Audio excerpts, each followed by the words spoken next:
नमस्कार शेतकरी मित्रांनो, आज दिनांक 14 नोव्हेंबर 2024 आपण आज बाजार समितीतील कापसाचे भाव पाहणार आहोत.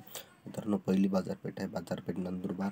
आवक आलेली आहे 180 क्विंटल. कमीत कमी भाव आहे 6,500 रुपये. जास्तीत जास्त भाव आहे 7,521 रुपये. सर्वसाधारण भाव आहे 7,200 रुपये. पुढची बाजारपेठ आहे बाजारपेठ सावनेर. आवक आलेली आहे 1200 क्विंटल. कमीत कमी दर आहे 7,100. जास्तीत जास्त दर आहे 7,125. सर्वसाधारण दर आहे 7,125. पुढची बाजारपेठ आहे बाजारपेठ सेलू. आवक आलेली आहे 1929 क्विंटल. कमीत कमी दर आहे 7,150. जास्तीत जास्त दर आहे 7,525. सर्वसाधारण दर आहे 7,270. पुढची बाजारपेठ आहे बाजारपेठ किनवट. आवक आलेली आहे 58 क्विंटल. कमीत कमी दर आहे 6,800. जास्तीत जास्त दर आहे 7,200. सर्वसाधारण दर आहे 7,020 रुपये.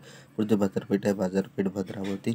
आवक आलेली आहे 271 क्विंटल. कमीत कमी दर आहे 7,050 रुपये. जास्तीत जास्त दर आहे 7,100 रुपये. सर्वसाधारण दर आहे 7,075 रुपये.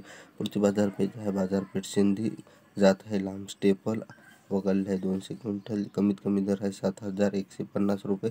जास्तीत जास्त दर आहे 7,275 रुपये. सर्वसाधारण दर आहे 7,200 रुपये. पुढची बाजारपेठ आहे बाजारपेठ मध्य. बाजारपेठ पुलगाव. जात आहे मध्यम स्टेपल. आवक आलेली आहे 885 क्विंटल. कमीत कमी दर आहे 7,000 रुपये. जास्तीत जास्त दर आहे 7,351 रुपये. सर्वसाधारण दर आहे 7,200 रुपये. मित्रांनो, अशाच प्रकारे सोयाबीन, कापूस, कांदा आणि जे भाव आहेत ते तुम्हाला आमच्या चॅनलवर भेटेल. त्यासाठी आमच्या चॅनलला सबस्क्राईब करा आणि लगेच जवळची जी बेल आयकॉन घंटी आहे तिला दाबा, कारण की आम्ही व्हिडिओ अपलोड केल्यानंतर तुम्हाला अवेलेबल होईल.